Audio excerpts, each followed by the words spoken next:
আসসালামু আলাইকুম।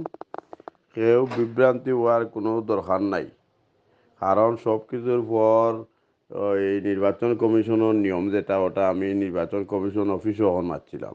মাতার পরে যেটা পাইছে কইছে 21 তারিখ পর্যন্ত আপনি মামলা করলে, যেটা আপনার জিও আপনি যখন ইয়া দিতাম, মার্কার ডেট তো আসিল না নি আজকে, মার্কার যখন দিতাম তখন কোনো প্রতিদ্বন্দ্বী আমরা নাই, কোর্ট থাকি কোনো জিও নাই।